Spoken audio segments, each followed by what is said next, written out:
Welcome to the Horror Friendly Podcast. Hello, everyone, and welcome to a brand new season of the Horror Friendly Podcast, now part of the You Run Podcast Network. Yeah. Hell yeah. But Yeah, how are you feeling about that, Tal? oh, it's really exciting. Like, this is the fun thing. We've known, well, I say no, like we've never actually met in person, but we've known Scott for a while, and it's cool to actually be able to work together a bit. So that's gonna be fun. Definitely. Yeah, you ready for this? I'm so ready. Are you ready for a new season? I am, and we are starting with the season of The Witch. Hey. I'll see myself out. Thank you. That is my joke of the season. It's not going to get better from here. Cool. So we are starting with the 2015 The Witch or The Vitch in the New England. Sorry. In the New England of the 17th century, a banished Puritan family sets up a farm by the edge of a remote forest where no other family lives. Soon, sinister forces then start haunting them. Already muddling up my words, so yes, we are definitely back. Katie, do you remember your first time watching this? Yeah, so I saw it in the cinema when it came out. I remember loving it. I think like it was such an awesome film to watch in the cinema because like visually I think it's just so stunning. So I remember it looking amazing on the big screen. And then I literally haven't watched it since I watched it the other day, so for the second time. So I've not seen it very many times. But I remember loving it, but I didn't remember a lot about it other than Black Phillip and a few other kind of bangers. Black Phillip. Black Phillip. So I didn't remember a lot of it. So it was really good to watch it again. And yeah, I kind of have similar feelings about it, really. I still think it's a great film. Yeah, what about you? Have you seen this before? I have. So I kept hearing really good things about this. And I downloaded it because I swear this is half my stories. I watched it on the way to somewhere, but I had like a train journey to Scotland. So I watched it on the way up. And I remember just being like, this is so anticlimactic. I can't speak. Why am I trying to do big words when I can't speak? Anticlimactic. Is that a word? It doesn't sound right now. Anyway, it was disappointing. But I did wonder because I'd like downloaded it and I was watching it on my phone. Did I miss something? So I was like, okay, we'll give it another try. But I think I was right. I think I agree with you. It's visually beautiful, but it's missing. So I understand what he's trying to do.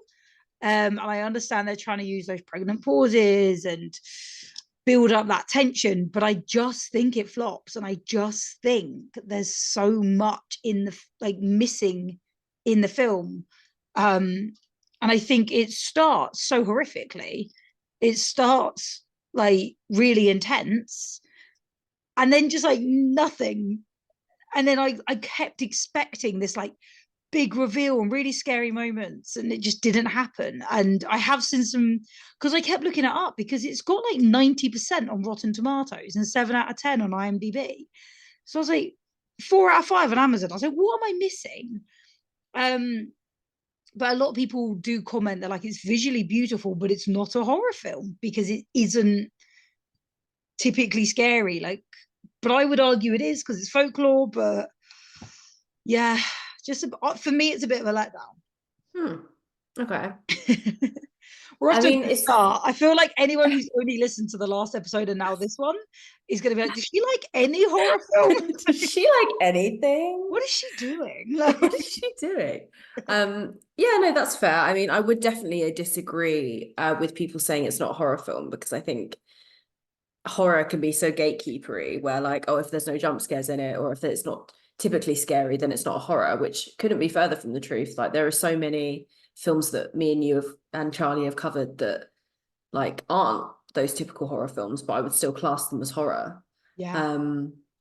Which is one that we're including in our new season, which I think people will find interesting. A film that we're going to be covering. Yeah, which isn't a typical horror. So that's so it's kind of an example of that, which I think you can make a lot of things horror. I don't think it has to be your typical. So I would definitely disagree with people that say this isn't a horror, because I think, like you say, it's definitely scary, but it's just scary in a different way. Yeah, it's just so I think my problem with it as well is they've built up this massive fear around the forest. And it's like, oh, is the witch real? Is Black Phillip actually the devil? But the thing is, at the beginning, they showed us the witch. So we already know there's a witch, but then they don't use that enough. They could have made it so much creepier. We could have had perspectives like from the witch's perspective watching the family, because they were obviously fucking with them. I think they could have done so much more. And instead there was like a 3-second shot. Actually, I think it was longer than that, but of like the back of the girls. I've already forgotten all their names. I was going to call her Anna, but I think it's the actress's name. But like the back of her head, and then a little, and like looking at the grave. But we looked at that for like 5-7 seconds, and I was like, you could have done some. I get what they wanted to do with the tension, but you could have done it in way creepier ways. Although I will point out that our favourite three finger from Get Out, Julian Richings, is the governor at the beginning. Who kicks Is he really? down. I paused. I was like, is that who I think it is? Is that Julian? Julian? Julian, is it you? Julian's back. Oh wow, nicely spotted. I didn't even like notice that. Yeah, it was only because my partner came in. That's awesome. Ironically, I only noticed it because my partner, who was on the Get Out episode, sorry, wrong turn. Why do I always get those two titles the wrong way around? So it's kind of like a similar sense. I can see. It's a 2-word thing. So my partner, who was on the Wrong Turn episode, he came in while I was watching The Witch, and he was like, "What are you watching?" He saw the end, and he was like, "That was a bit slow."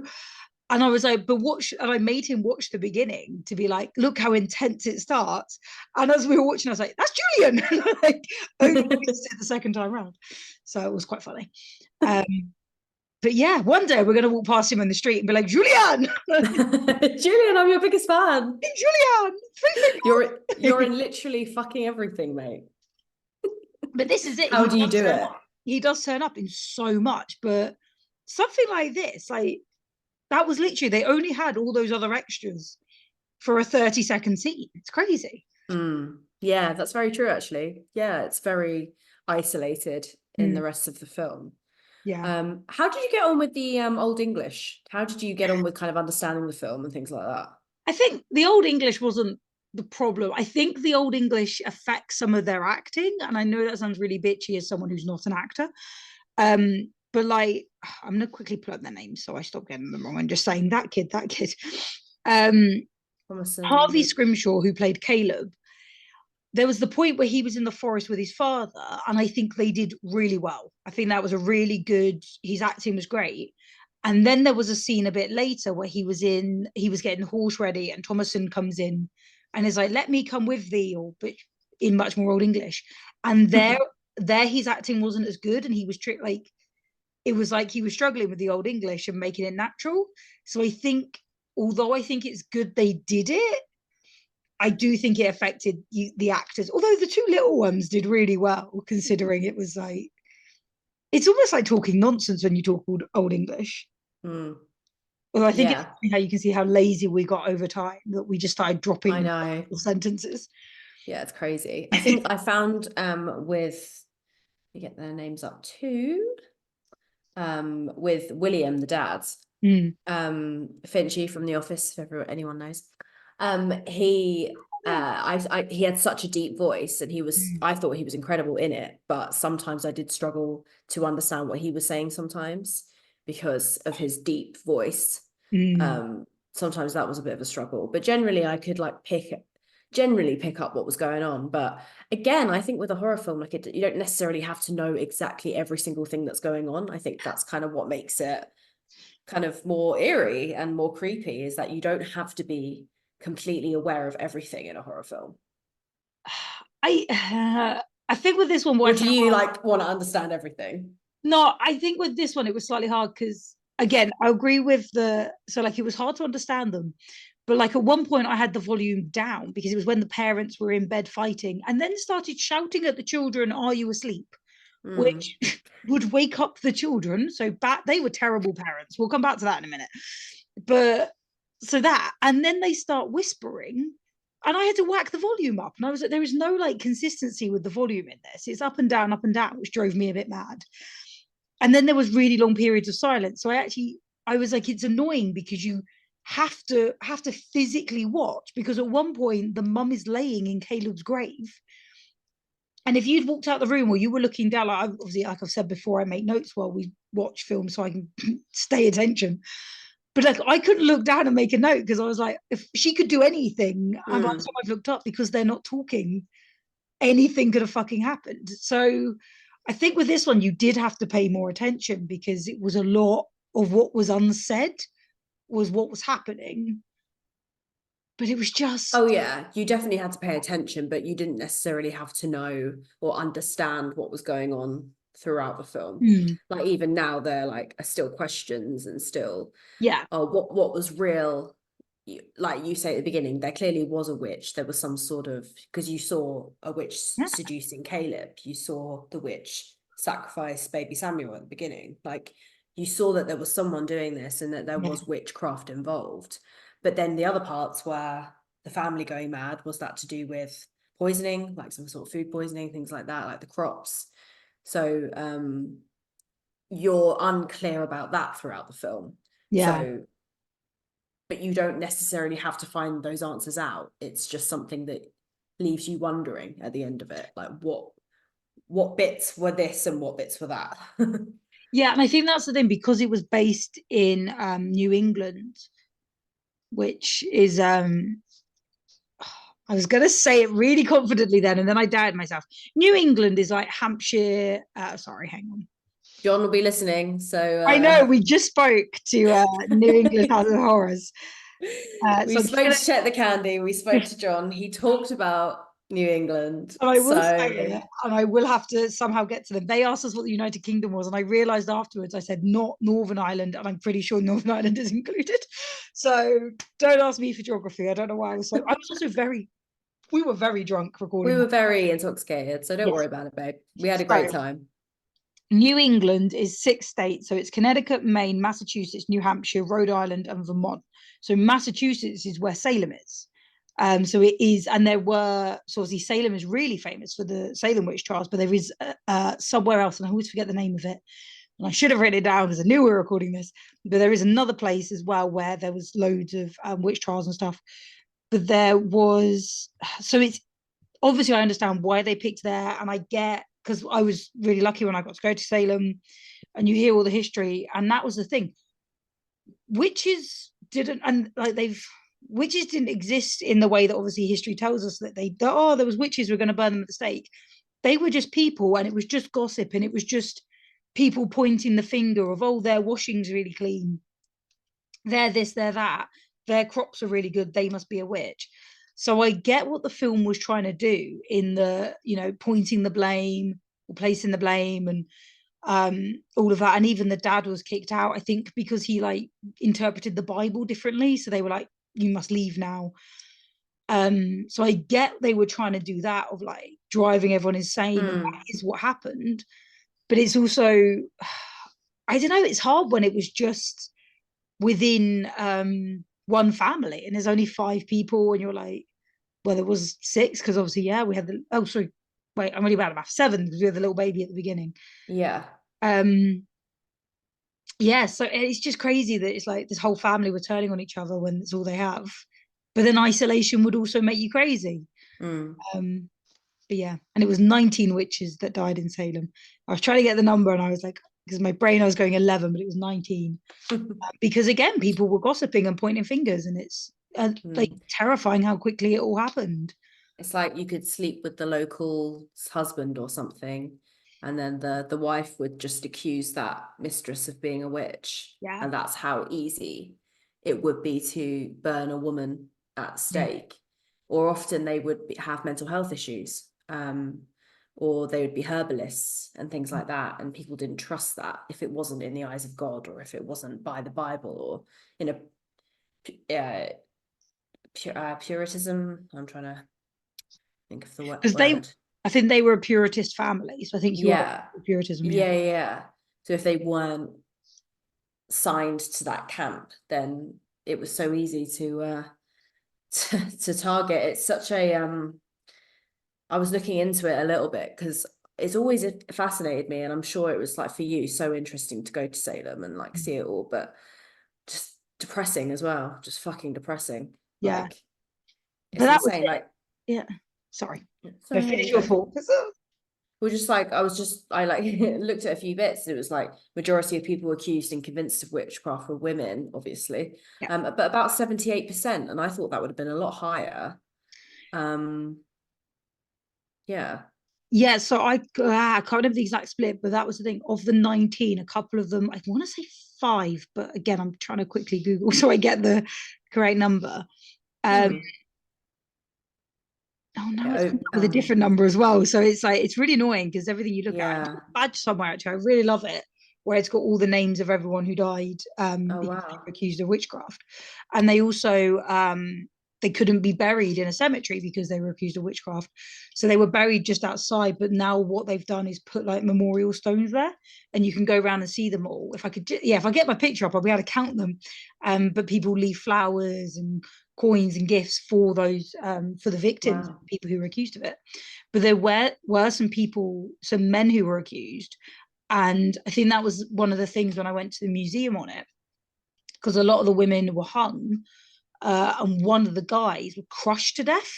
So they lit like where they put the stone on him, and I think it was him. And I really wish I just had it written down. I might have to edit this to be like, no, I got it right, because I don't want to just give people shit information. But I think it was him, and it was literally like his last words were just like more, like put more on, because he just wanted it to be over. Because they were just like they were trying to get him to like confess and stuff, and he was just asking for more weight to like crush him. Jesus. Unfortunately, I can't remember. I'm looking at some of the names, but I couldn't tell you which one it was. A brutal time. A very brutal fucking time. Brutal time. Yeah, so I see here overall the Puritan belief and prevailing New England culture was that women were inherently sinful and more susceptible to damnation than men were. So I think women were more. But it was also because obviously targeted way more. Yeah, but it was also so they started trying to ban gossip, because again, like a lot of the women, if we were together, like doing the washing down by the lake or cooking or whatever, you always see pictures of like women like gathered around working together.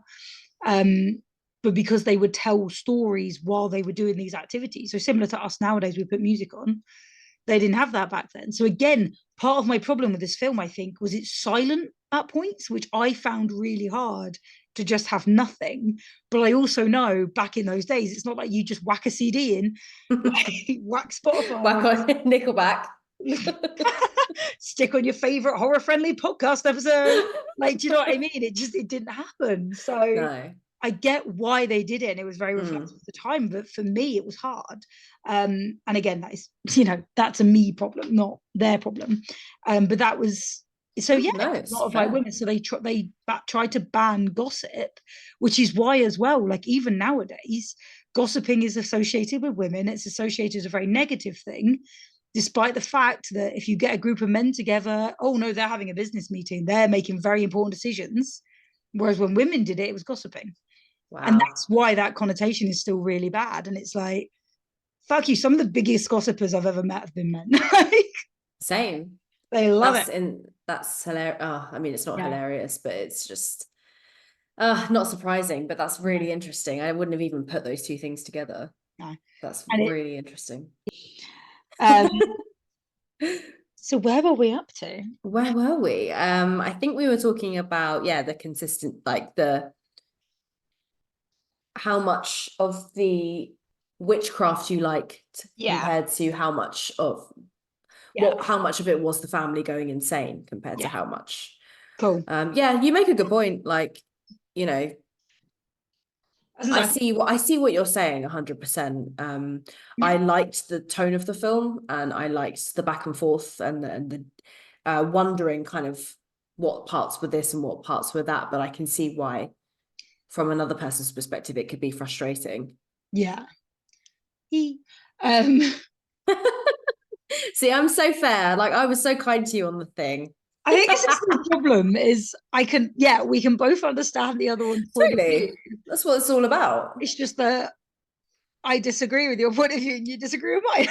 Totally. And that's absolutely okay. I think for me, like, I feel the reason I love this film so much, I think, is because, or I have a lot of respect for this film, is I just don't think a lot has ever come out like it before. I think it's just a very different tone. And like you say, just certain things about it, like how they only filmed in natural light and the historical accuracy of it all. And the acting, I think, is just on another scale. And I just think generally it's just quite a different film and just visually very stunning. And yeah, it kind of just really makes you think. And it's a real thinker, and it's a real, like, one that you've really got to concentrate on. So I just think all of those things make for such a unique, and also the ending for me was what made the film, because I feel like Thomason kind of came into her own eventually, and she was able to find kind of almost like a sisterhood within these witches, because she was accused of being a witch. She kind of thinks, well, if I can't fucking beat them, I'll join them. Yeah. Like, that's kind of how she felt, and I'm fucking here for that. And I fully believe it's a good for her film. Like, she hasn't got the Puritanism side anymore. She hasn't got her family. What has she got left? She's got this. She's got this community. She has no choice but to sign this. And I kind of think like she's finally got a bit of her freedom and her independence. And I think it's a really great ending for her. I do agree with you. I like her ending. I don't like the ending. I think it was so them all floating off into space and far too much helium was just With the killer clowns. Yeah, it was just a bit cliche. And I just think, but I know what you mean. And as you say, absolutely love that she's found, I like that, calling them the sisterhood, her witches, as Satan puts it to her. You get to do you want to travel the world? Do you want to do this? Do you want to do that? Great. She's really coming to her own. That would be nicer if her new sisterhood weren't covered in her baby brother's blood. Yeah, but you can't win them all, can you? I mean, she can't really pick and choose right now. But exactly, where else is she gonna go? What's she gonna do? Just die of starvation? Like, I understand that. And it's her baby brother's blood all over and I know she's also covered in her mum's blood, but that was self-defense. That poor baby, that was horrible. And I think that's my only thing with it. And I understand they're trying to make the witches seem like the bad guys at the beginning, but come on. Although it does seem like the baby brother's blood worked in the flying spell, because they all float away. Clearly. But no, I mean, I don't think they were ever perceived to be as good people. I think that they were always the baddies. But I think it was just kind of like a good moment for her that she's found this tribe. But I know, they were still the bad guys, like, totally. But then the family were at points as well. Like, they were, as you say, I know you were going to go on to the fact that you thought they were shit parents. Like, I felt like the mum always had some kind of problem with Thomason. Like, there was something always there. And then it didn't fucking help that Thomason then lost Samuel. Then I was trying to figure out, because it's very quick, that scene before Samuel gets taken. So I think she's just holding resentment that you killed my baby, or you're the reason he's dead. And then she can't get out of bed. And I was like, I completely understand that the mum is going through grief, but now she's dumping everything on her eldest daughter. And then when the little ones are being shit, she's shouting at her eldest daughter because the little ones won't listen. What's the word she used? Like, they pay me no mind. But the little ones aren't going to listen to the big sister if the mom's going to keep shouting at the big sister. So it's a really vicious cycle. Thomason's always going to lose. And the fact that the 5-year-old tells her, Mum hates you.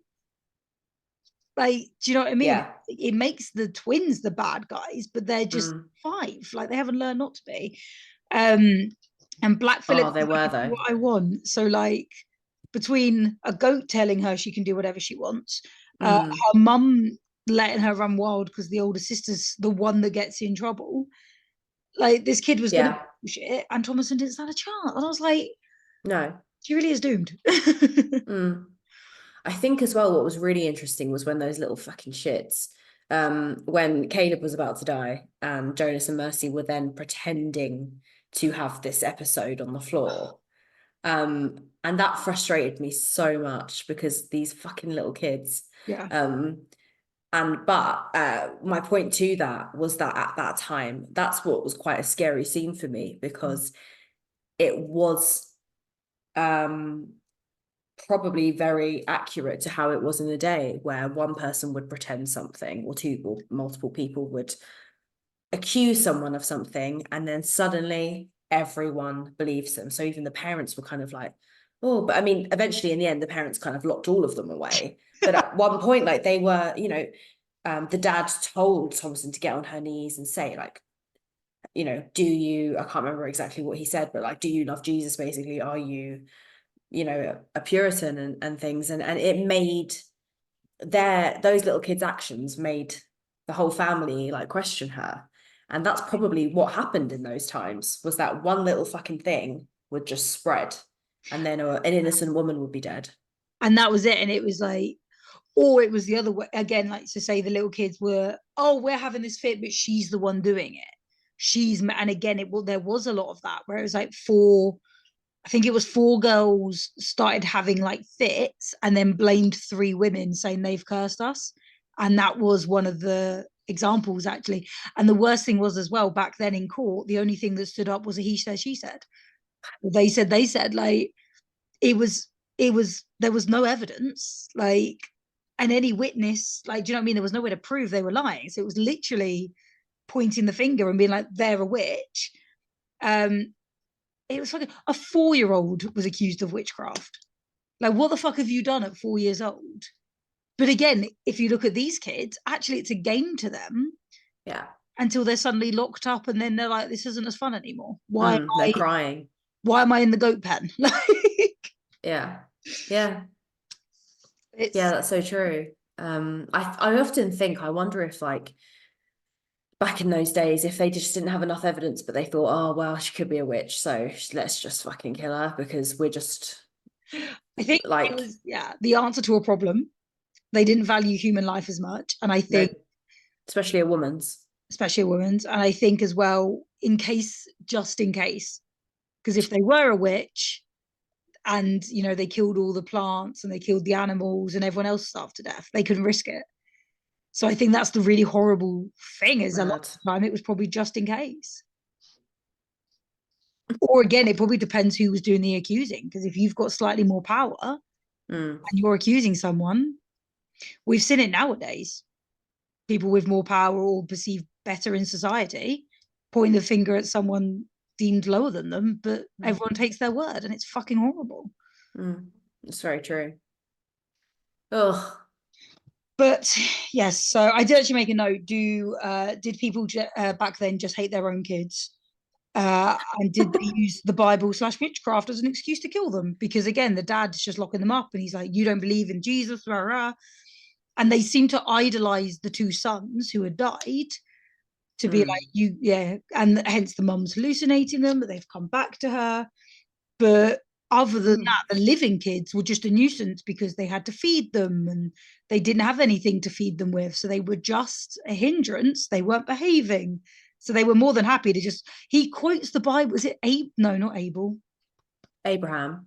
He's like, I will do as Abraham did and kill their children. I'm like, oh my God. Like, who are you trying to prove to? And they talk about marrying or taking Thomason to a different home, marrying her off. I think is what they were getting at. Was it to marry her off? Or if she was going to be like a house servant? Yeah. I don't. Okay, yeah, no, that sounds more accurate. I don't know though. It wasn't clear because it was Old English. No, I don't know in those times if they did that, if they were like, if they married people. I don't really know. Although, I mean, these guys maybe not. Rich, so maybe there's not a lot of difference. Maybe she would have been married off and been the wife and the slaves. But they had plans for her, and like even that, like if she died earlier on and it wasn't Caleb and it wasn't Samuel, like there would have been more use for them. So it would it's almost kind of like they would have preferred it if Thomason had died or earlier on, because then at least Caleb and Samuel eventually would have had come some sort of more use as men, I suppose. Used it, and they, funny enough, probably would have married women and brought women in to help, whereas Tomlinson would have been married out. Yes. But also I think because they were saying because they were talking about the corn, so I think the idea was to sell her for food, because that's how little they had. But again, it seems really dark in a film, and this was the norm. I was actually joking about it at work the other day. So we were talking about the royal family's marriages. I was like, that was just a contract. Like, until the more recent, it wasn't love.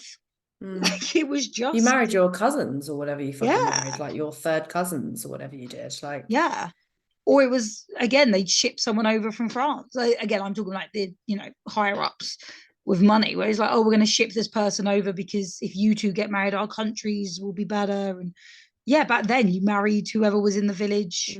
You married out of arrangement and of like what am I trying to say, like convenience. And especially if you were a girl, like, what could that family offer your family for you? That's where engagement rings come from, isn't it? The dowry. Because that's what they were, because the women used to keep them, and then if the man broke off the engagement, you'd already like been paid. It's all fucking, it's a whole fucking thing. It's fucking mad. Absolutely mad. But so the mum hallucinating. Should we come back to the Raven? let's come back to that. I completely forgot about that scene, and that was a scene that really, really shocked me. Same. Absolutely forgot about it, and was just quite horrific. You could feel it. I was like, oh. I know. And the fact she's just walking around the next day with blood, she clearly doesn't know or doesn't remember. She just, I don't know. She probably still thought it was true. Yeah, she was probably she probably didn't even notice there was blood on her. No, she probably just thought, I've been breastfeeding, it's going to hurt a little bit. Maybe he bit, like, do you know what I mean? Like, again, she wasn't in the right state of mind to kind of. She wasn't. She was like laughing manically. She was just. Oh, just that scene. I can't get that scene out of my head. That shot of her is so powerful. Yeah, no, that one. And again, that wasn't scary, but it was fucking shocking when you see that just that one clip. And even when, I don't agree with her trying to kill her daughter, but when you walk out of the house, your husband's dead, your two twins are dead, your goats are dead, and your daughter is somehow standing in the middle of it with blood on her hands, I can see why she thought it was her. And why that kind of, well, it's me or you. And she tried to strangle her. Like, it wasn't okay, but only because we know the truth. No, I agree. I think like she was going mad anyway. Mad with grief or whatever it was, or food poisoning, whatever it kind of chalked up to be with that family. But she was, and then this was the final straw where she was like, you've done this. This is you. What did you think of the dad stuff, actually, with like, when he was like, my God, it was the goat the whole time. He's like, oh, shit. Motherfucker. Black Phillip, you were here the whole time, man. Like, it was pretty gruesome, but I was like... It was pretty gruesome. I was kind of here for it. It was a bit unexpected. Like, I remember the first time, and I was like, I mean, I knew, well, we thought Black Phillip wasn't exactly a good guy because the kids keep telling us he's not. But I didn't expect him to just turn on the dad suddenly. Like, it did kind of throw me a bit. I was like, what? Black Phillip takes no prisoners. No. But do you think, like, do we think he was a good dad? It was really difficult with him because there were some points where, like when he owned up to selling his wife's silver cup. And he kind of let Thomason take the fall for that for a bit, but then he eventually owned up, and he did kind of stand up for her every so often. So I was a bit torn with him because there were some points where I thought he was, and then a lot of it, he was just, I think he was the one that was struggling with his faith the most. I think, yeah, and I think that was it. I think he did try and like hear the kids out to try and figure out. I mean, he did do it aggressively, but he was trying to figure out what was wrong. But because it was him that got the family kicked out of where they were before, I think it was him trying to fix it. And I think it's that really horrible head of the family pressure that he just, whatever he did wasn't good enough. Like, look how much wood he chopped. He just kept fucking going because Yeah. what else could he do? He couldn't fucking grow anything. Everything kept dying. So I think that was it. I think he was just stuck in a, I have to do something. And it was hard. Yeah. Yeah, Although, definitely. why was Thomason taking off his shirt? I guess it's kind of like the man of the family. It's kind of like Yeah. they aren't expected to do that. Like, I know they were like, oh, go wash your dad's clothes. But I was like, why couldn't he take his own shirt off? Like, shit like that. I'm like, come on. Like, he's apparently this capable guy, but he can't take his own shirt off. Yeah. I don't know. Yeah, I'm not really sure. That was kind of weird, wasn't it? Such a petty detail for me to be like caught up on. But I was like, why? Well, no, but like that does remind me of kind of Caleb's character as well, because he's definitely got some repressed emotions for his sister Thomason, some sexual kind of elements there where he's looking at her chest a lot. And I think also that's very fitting with how he eventually dies, is that he gets seduced by this witch. Yeah. Because clearly like that he's out of that age and that kind of thing is on his mind. So To be fair, I saw some yeah. hella influence for that from The Shining as well, when you see the beautiful woman come out of the bath, and then when Jack Torrance is making out with her, she turns into the old woman, and it's kind of similar vibes. It is. Definitely still creepy with the age gap, but yeah, definitely similar vibes. Oh, 100%. But can you, like, I do get it though. Like, I understand where like it's an incest scene, although he's only checking her out, they don't go any further. But So can you fine. imagine? But can you imagine being a hormonal teenager and the only people around you're related to? Like, I'm not sorry, but those twins, if they are still that secluded by the time those twins got to 15, they'd be fucking. Again, we literally just had this conversation. Everyone was marrying their cousins. They've got cousins. But...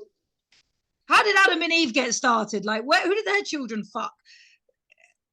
What? Do you know what I mean? It's like they're gonna have to find other people. I totally know what you mean. It just makes me feel a bit sick thinking about that. It is disgusting, but there is literally no one else around. So they're gonna have to go and find other people because, like, unless they just never have sex their entire lives. Because that's an option. Literally no one to have sex with. So keep it in your pants, the lot of you. Which is probably better, to be fair. They don't need any more mouths to feed. They've got no food. So no, that's true. But no, that you're totally right. Like, that all makes sense in terms of like Caleb's, and also because he kind of is fighting it, so he almost like knows it's wrong. And he has a lot of care for Thomason. You can see that they've got quite a sweet kind of relationship, but there is also that you can't get too comfortable or you can't be too kind of like by it, because he has also got those emotions that he shouldn't have towards his sister. I think that comes back to bite him in the arse when he's confronted by the witch. And I think as well, like, partly I think it's because it's his sister, but also because his dad's obviously quite harsh on him with the Bible. So it's like, because what does his dad pray at one point? Like, I've got the sin of pride. So he's obviously explained to his kids the sins or the 7 sins. So he, like, Caleb probably knows lust is one of them. So he's probably beating himself up double ways here. He's like, I can't look at her like that, but she's also my sister, so I really can't look at her like that. There's probably a lot going on in his mind. And he's trying to get away from her, and then she's like, give me a cuddle, because she has not realized what is happening.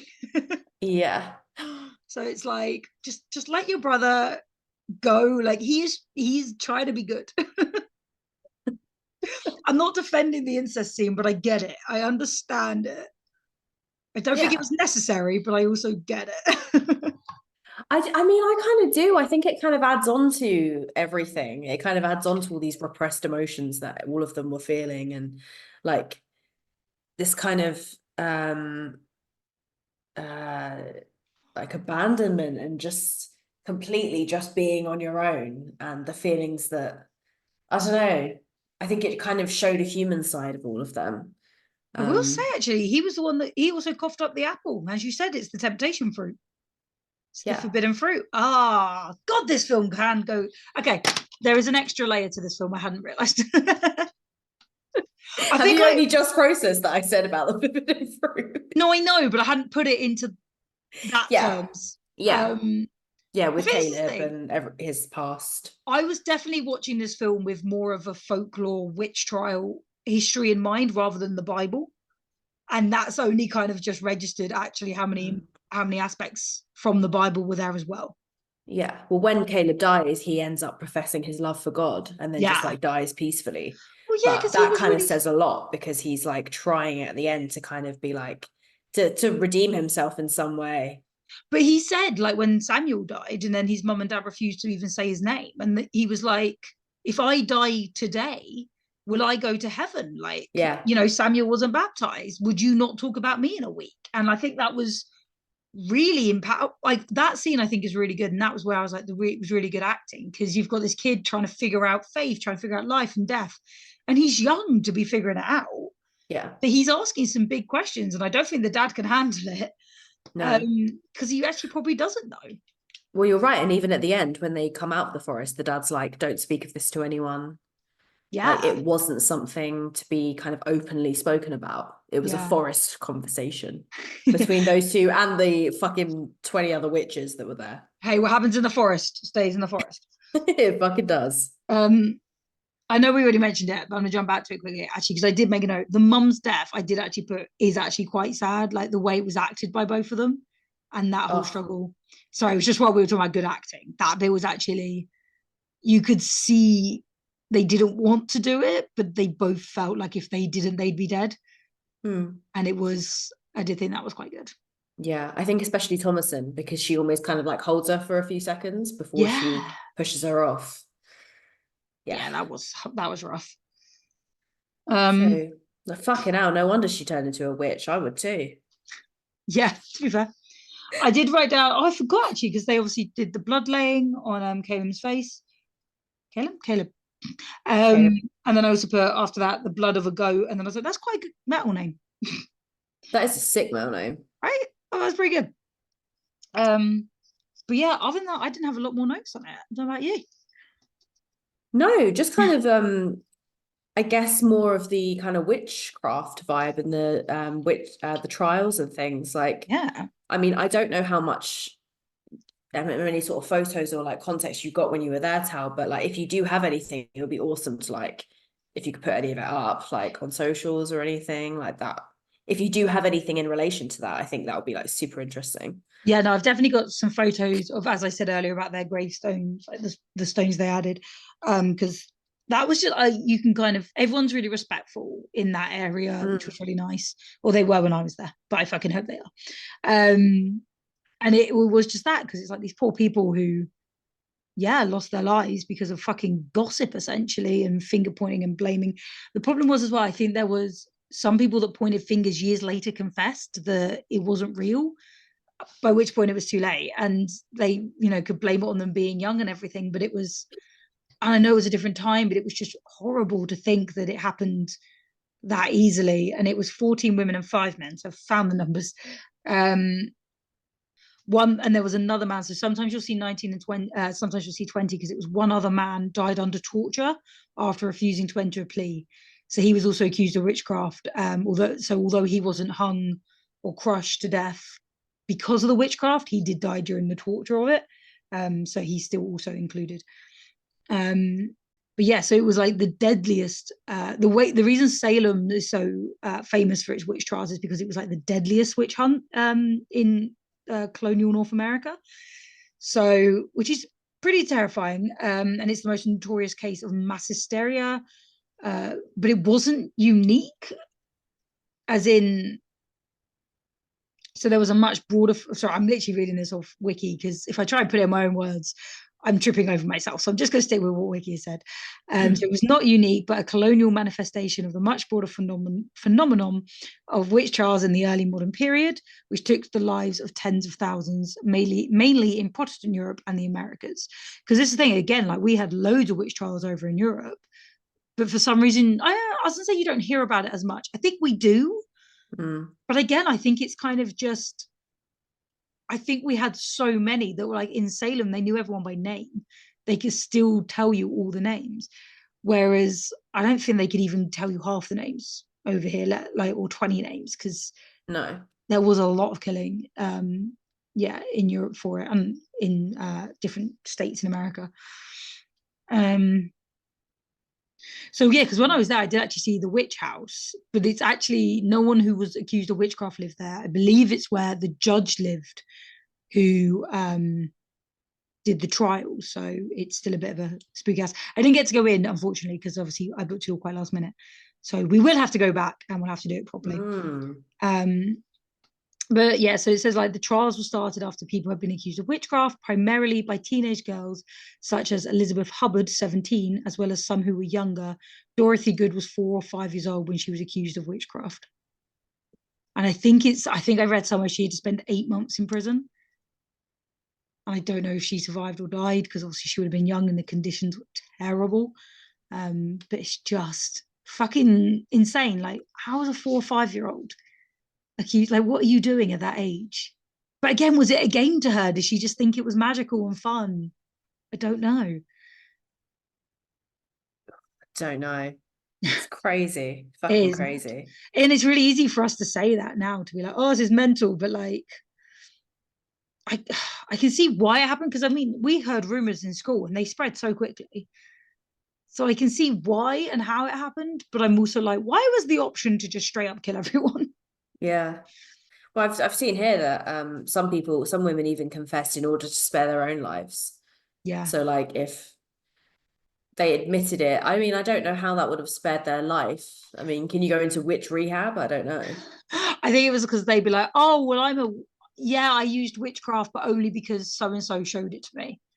And so they would say they used witchcraft but weren't a witch, and then blame it on other people who were the witches, kind of thing. I see. I think that was how like people managed to get away with it, like by confessing, which is just crazy. So there's a bit here. Sorry. No. Quarrels, I've got this from Wiki too, but it's really interesting. Quarrels with neighbours often incited witchcraft allegations. One example of this is Abigail Faulkner, who was accused in 1692. Faulkner admitted she was angry at what folk said, and the devil may have temporarily overtaken her, causing her harm to her neighbours. Women who did not conform to the norms of Puritan society were more likely to be the target, and especially those who were unmarried or didn't have children. So we'd be fucked out. I was about to say, like, so our next question was going to be, would you survive? But from what you've just read, unmarried, childless women at 30 years old. How dare you? God, we'd be seniors in the village, but yeah, go on then. Maybe what is that? What is the question? The question. Well, it's a really, was thinking about this when I was watching it. It's a bit of a difficult one because it isn't really that kind of film that you can pick. But I mean, to be fair, like if I had nothing, if I had like nothing going on, like I had nothing left, then I suppose if I was in that state of mind and I'd just done what I'd just done, yeah, maybe I would do that. I would see some kind of like solace in that, and some kind of like I said, sisterhood, and at least I'm with people. I think that's it, because it's because what's the alternative? And I think that's and I think that is it. I think so you'd survive because you're like, well, I've got to survive, really. Got to keep going. I think I'd survive. Yeah, I think I'd survive because I think I'd struggle with this environment, with this I'd have been a terrible person once upon a time. Yeah, you would be. Yeah, Like you would be so bored. So you need to be a witch, mate. Yeah, I think as soon as I overheard my parents being like, "We're going to sell her," I'd be like, "Do you know what? I'll save you the trouble. I'll take myself away." Like, I think I'd have been in the forest like way earlier in the film, like just out of boredom. Just need to do something. Just out of boredom, I'd have seen a fire. I'd have seen some women dancing naked around a fire and be like, "This is my jam," and like, yeah, Fair. Fair play. Cool. We're both surviving, babes. yeah. I think we've got this. And what about your favorite spooky moment and your spookies out of 5? How funny. I've literally not even thought about my spooky moment. What is wrong with us? We're back, baby. We're back. We have not changed. Spooky moment. I'm gonna go with the crow, I think. It's gotta be a crow. It's got to be the crow. I think we've touched on that enough. And I'm going to give it a 4 spooks. I liked it just as much as I liked it when I first watched it. I'd definitely watch it again. Love a Robert Eggers film. Got a lot of time for him. I think as well he was so passionate about the witch trials, and he used to take a lot of like school trips to New England and things. So I think he his passion about it really showed in the film, so I thought it was awesome. So yeah, 4 spooks for me. What about you? My favorite spooky moment, because you've taken the crow, I'm gonna go with the baby. Sorry, because I think you see the baby laying there, and then as soon as you see the knife, you're like, oh fuck. And I think once you see the mashing, you know the worst thing? Do you remember in school you used to have that rhyme where it's like, I'm mashing up my baby bumblebee? That came into my head because I'm a fucked up human being. And I think because at first I hadn't realized it was the baby. I thought she was just mashing, and then it all clicked in my head, and then that song came into my head. So I'm a terror. This is why I've accepted I'm going to hell. Love it. But spookies out of 5, I was gonna give it a 1 because I just don't like it that much. But after talking to you, I feel like I have to give it an extra half. Are you kidding me? I really don't like it. I really thought maybe it was just because I was distracted when I first watched it, and there just wasn't a lot going on. But no, even this time, there just was not enough going on. And yeah, I'm sorry. That's fair. That is mental, but it's fair. I'll give it the extra half because I do appreciate how much went into it, and like kind of what Robert Eggers was trying to do, and I appreciate kind of all the historical stuff he took into it. I just would have gone so many other different ways. I give that half for Black Phillip because legend. What a little nuisance. Amazing. That was our witch episode, VVitch. We'll see you next time. We are back, baby, with season 7. So we'll catch you in a couple of weeks or next week for our next episode. Until then, catch us on all the socials, and we'll definitely add on there some loads more witch history, because I would have fucked it up if I had to try and say it all in one go. So we'll see you then. Bye. Bye-bye. Don't die. Fuck it out. Black Phillip will fuck you up. Yeah. Fuck you up. It's not over till Black Phillip is dead. Let's delve into that a bit deeper. I'm going to be like the peacekeeper between you two tonight.